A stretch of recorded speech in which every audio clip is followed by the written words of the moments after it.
ಯದಾ ಯದಾ ಹಿ ಧರ್ಮಸ್ಯ ಗ್ಲಾನಿರ್ಭವತಿ ಭಾರತ ಅಭ್ಯುತ್ಥಾನಮಧರ್ಮಸ್ಯ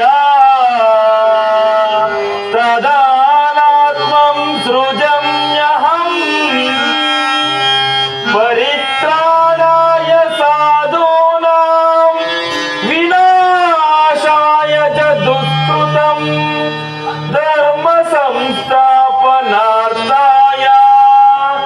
ಸಂಭವಾಮಿ ಯುಗೇ ಯುಗೇ ಯುಗೇ ಯುಗೇ ಯುಗೇ ಯುಗೇ. ಅರ್ಜುನ,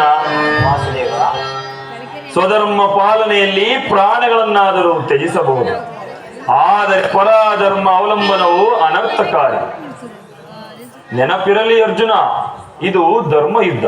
ನೀನೀ ಯುದ್ಧದಿಂದ ನಿವೃತ್ತನಾದರೆ ಅಪಕೀರ್ತಿ ಬಾಧನೆ ಎನಿಸಲಿ. ನಿನ್ನಂತಹ ಸಂಭಾವಿತನಿಗೆ ಅಪಕೀರ್ತಿಯು ಮರಣಕ್ಕಿಂತ ಘೋರತರವು. ಶತ್ರುಗಳು ಹೇಳಿ ಎಂದು ಅಳೆಯುವರು, ಆತ್ಮೀಯರು ವಂಚಕನೆಂದು ನಿಂದಿಸುವರು. ಆದುದರಿಂದ ನೀನು ಈ ಮನೋವಿಕಾರವನ್ನು ಬಿಸಿಟು ಯುದ್ಧಕ್ಕೆ ಸಿದ್ಧನಾಗು ಪಾರ್ಥ. ಕರ್ಮವು ಪೌರುಷದ ಲಕ್ಷಣ. ಅಕರ್ಮಣ್ಯನಾದ ಮಾನವನು ಜೀವಂತ ಶವದಂತೆ, ಸರ್ವರ ನಿಂದೆಗೂ ಪಾತ್ರನು, ಸರ್ವರಿಂದಲೂ ವರ್ಜಿತನು. ಅಜ್ಞಾನದಿಂದ ನೀನು ಕರ್ಮಭ್ರಷ್ಟನಾಗಬೇಡ ಪಾರ್ಥ. ವಾಸುದೇವ, ಈ ಯುದ್ಧದಲ್ಲಿ ನನ್ನ ಕ್ರಮವೇನು? ಧರ್ಮ ನಾಶವೋ ಧರ್ಮ ರಕ್ಷಣೆಯೋ? ಉಭಯಭ್ರಷ್ಟನಾಗದಂತೆ ನನಗೊಂದು ದಾರಿಯನ್ನು ತೋರಿಸು ವಾಸುದೇವ. ಅರ್ಜುನ, ಕರ್ಮವು ಮಾನವ ಜೀವನದ ರಾಜಮಾರ್ಗ. ನೀನೀಗ ಕರ್ಮ ತತ್ಪರನಾಗು. ಫಲಾಫಲಗಳನ್ನು ಚಿಂತಿಸದೆ ನಿರ್ದಿಷ್ಟ ಕರ್ಮವನ್ನು ಆಚರಿಸು. ಏಕೆಂದರೆ ಮಾನವನು ಕರ್ಮಕ್ಕೆ ಮಾತ್ರ ಅಧಿಕಾರಿ, ಫಲವು ಅವನ ಅಧೀನವಲ್ಲ. ಅನಾಸಕ್ತ ಚಿತ್ತನಾಗಿ ಸಿದ್ಧಿ ಅಸಿದ್ಧಿಗಳಲ್ಲಿ ಸಮಾನ ಭಾವದಿಂದ ಕಾರ್ಯಾಚರಣೆ ಮಾಡುವುದೇ ಮಾನವನ ಕರ್ತವ್ಯ. ಅಸ್ತ್ರಗಳನ್ನು ಧರಿಸು, ಕರ್ಮ ಯೋಗಿ ಎನಿಸು. ಇಹದಲ್ಲಿ ಕೀರ್ತಿಯನ್ನು, ಪರದಲ್ಲಿ ಸ್ವರ್ಗವನ್ನು ಪಡೆಯುವೆ ಅರ್ಜುನ, ಸ್ವರ್ಗವನ್ನು ಪಡೆಯುವೆ.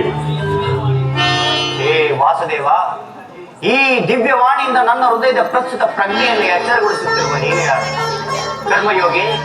ಇಹಲೋಕದಲ್ಲಿ ನಿನ್ನ ನಿರ್ದಿಷ್ಟ ಕರ್ಮವೇ?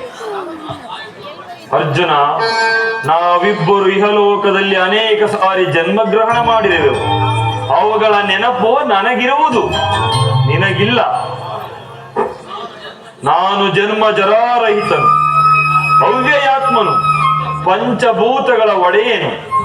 ಯಾವಾಗ ಧರ್ಮದ ಪತನವು ಅಧರ್ಮದ ಉತ್ಥಾನವೂ ಆಗುವುದು, ಆಗ ನಾನು ಈ ಭೂಮಿಯಲ್ಲಿ ಜನ್ಮಗ್ರಹಣ ಮಾಡುವೆನು. ಸಜ್ಜನರ ಪಾಲನೆ, ದುಷ್ಟರ ನಾಶ, ಇವು ನನ್ನ ಅವತರಣದ ಉದ್ದೇಶಗಳು. ವಾಸುದೇವ, ನಿನ್ನ ಅವತಾರದ ಗುರುತುಗಳೇನು? ನಿನ್ನನ್ನ ತಿಳಿಯುವ ಬಗೆ ಉತ್ತರವನ್ನು ಕರುಣಿಸು ಮಹಾಮಹಿಮ.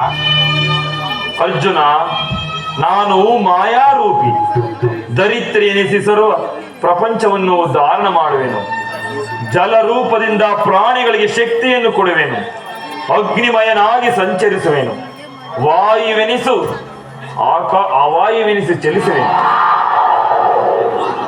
ಆಕಾಶವೆನಿಸಿ ವಿಶ್ವ ಜಗತ್ತನ್ನೇ ವ್ಯಾಪಿಸಿರುವೆನು. ಮನವು ಬುದ್ಧ ಅಹಂಕಾರಗಳೆಂಬ ತ್ರಿಗುಣಾತ್ಮಕ ರೂಪದಿಂದ ಮಾನವನ ಆತ್ಮ ಪ್ರಜ್ಞೆಯನ್ನು ಜಾಗೃತಗೊಳಿಸಿ ಆತ್ಮ ವಿಕಾಸದ ರಾಜಪಥದಲ್ಲಿ ನಡೆಸುವೆನು. ಬಹುರೂಪಾತ್ಮಕ ಜಗತ್ತಿನ ಪ್ರಭವ ಪ್ರಳಯಗಳಿಗೆ, ಉದಕ ವಿನಾಶಕ್ಕೆ ನಾನೇ ಕಾರಣನು.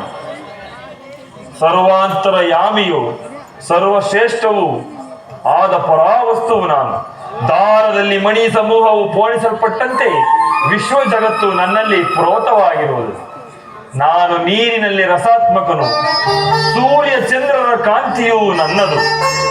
ವೇದಗಳಲ್ಲಿನ ಓಂಕಾರವು ನಾನು. ಮನುಷ್ಯರಲ್ಲಿನ ಪೌರುಷವು ನನ್ನದು.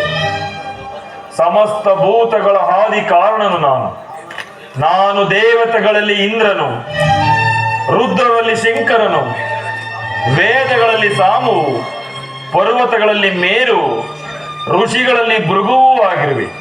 ನನ್ನ ವಿಭೂತಿಗಳು ಅಗಣ್ಯ, ಅನಂತ, ಅಬೋಧ. ಇದರ ಒಂದು ಅಲ್ಪಾಂಶದಿಂದ ಜಗತ್ತಿನ ಸೃಷ್ಟಿ, ಸ್ಥಿತಿ, ಪ್ರಳಯಗಳು ನಡೆಯುವು. ಪರಮಾತ್ಮ, ನಿನ್ನ ನುಡಿಗಳಿಂದ ನನ್ನ ಮೋಹವು ನಾಶವಾಯಿತು, ಹೃದಯದ ಅಂಧಕಾರವು ಅರಿಯಿತು. ಹೇ ಯೋಗೀಶ್ವರ, ನಿನ್ನ ಈಶ್ವರ ರೂಪವನ್ನು ತೋರಿಸಿ ನನ್ನನ್ನು ಕೃತಾರ್ಥನನ್ನಾಗಿ ಮಾಡು. ತಥಾಸ್ತು ಅರ್ಜುನ. ನನ್ನ ಕರಾಳ ಸ್ವರೂಪದ ದರ್ಶನ, ನನ್ನ ಸಂಹಾರ ಮೂರ್ತಿಯ ದರ್ಶನ ಮಾಡು. ಕರಾಳ ಕಾಲ ಸ್ವರೂಪನು ನಾನು. ಕುರುಕ್ಷೇತ್ರದಲ್ಲಿ ಸಮ್ಮಿಳಿತರಾಗಿರುವ ಈ ಸಮಸ್ತ ಕ್ಷತ್ರಿಯ ಯೋಧರನ್ನು ಒಂದೇ ಸಾರಿಗೆ ಆಪೋಷಣ ಮಾಡಿ ನನ್ನ ಉದರದಲ್ಲಿ ಧರಿಸಿಕೊಳ್ಳುವೆ. ನೀನು ನಿಮಿತ್ತ ಮಾತ್ರಕ್ಕೆ ನನ್ನ ಸಹಾಯಕನಾಗು. ಇಹದಲ್ಲಿ ಕೀರ್ತಿಯನ್ನು, ಯುದ್ಧದಲ್ಲಿ ಜಯಶಾಲಿಯಾಗಿ ಕೀರ್ತಿಯನ್ನು ಗಳಿಸುವೆ ಅರ್ಜುನ, ಕೀರ್ತಿಯನ್ನು ಗರ್ಜಿಸು.